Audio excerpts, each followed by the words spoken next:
del imperio de Napoleón, pues que va a controlar prácticamente toda Europa y cuando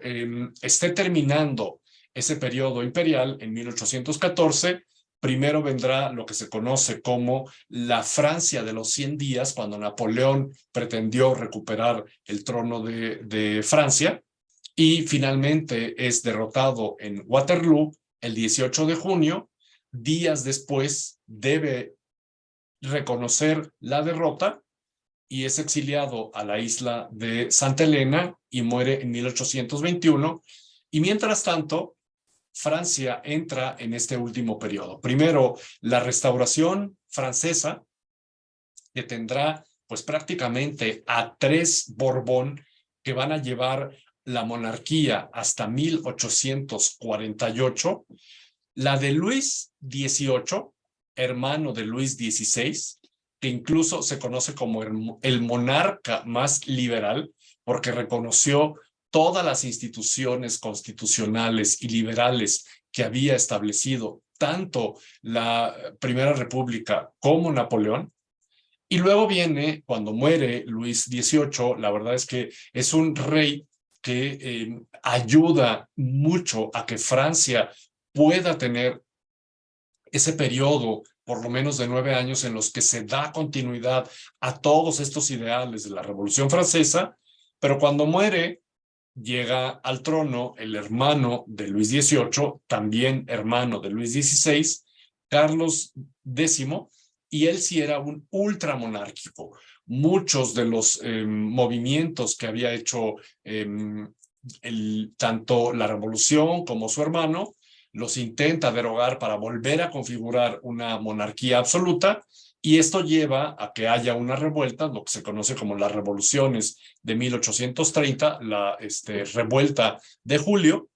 y lo van a hacer que abdique, y entonces la asamblea, que es el instrumento liberal que junto con el rey gobierna en Francia desde la época de Luis XVIII,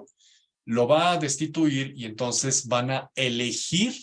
como rey a Luis Felipe de Francia. La particularidad que va a tener esta que se conoce como la monarquía de Julio es que el rey está elegido. No es un rey que sea heredero del título por una cuestión,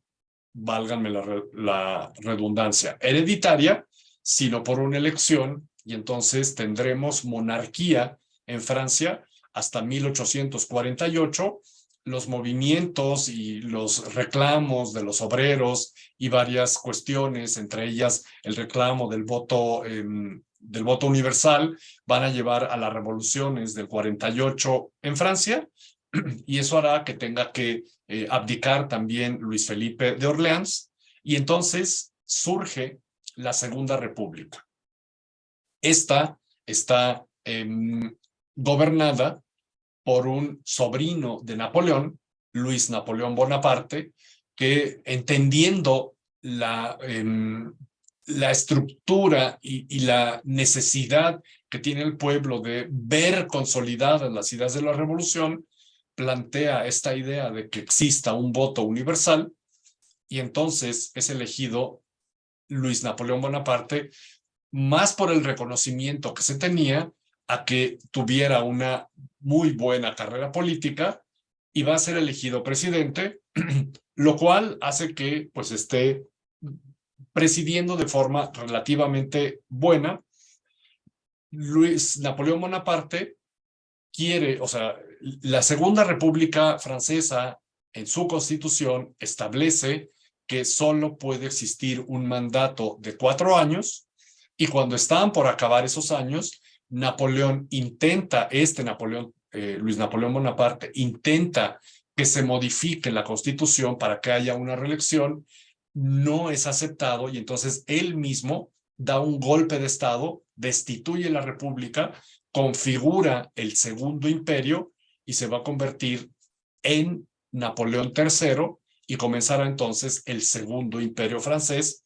que la verdad es que tendrá un desarrollo en lo económico, en lo social, bastante importante para Francia, y una estabilidad también bastante importante.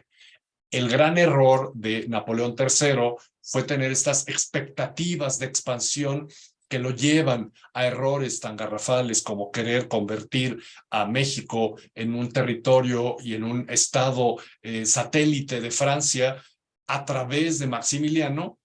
entre otras de las cosas que hacen esta pretensión expansionista, y resulta entonces que es derrotado por Bismarck,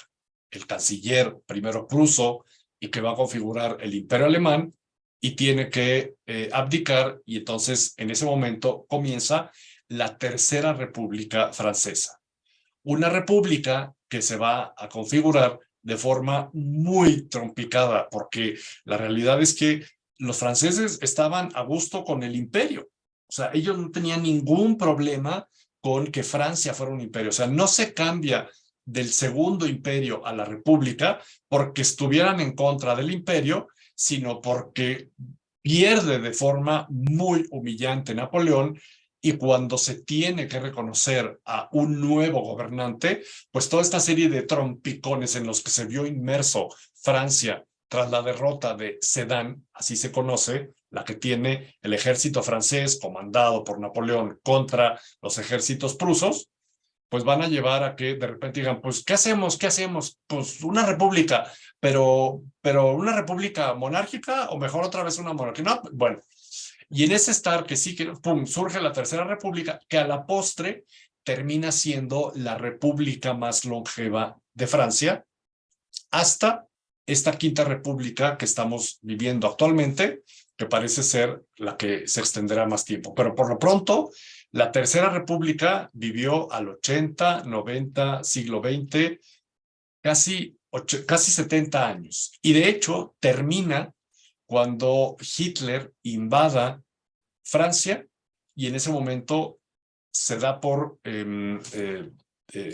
terminada. O sea, Hitler es quien da por abolida la Tercera República, y entonces entraremos a otro periodo de la historia que será el que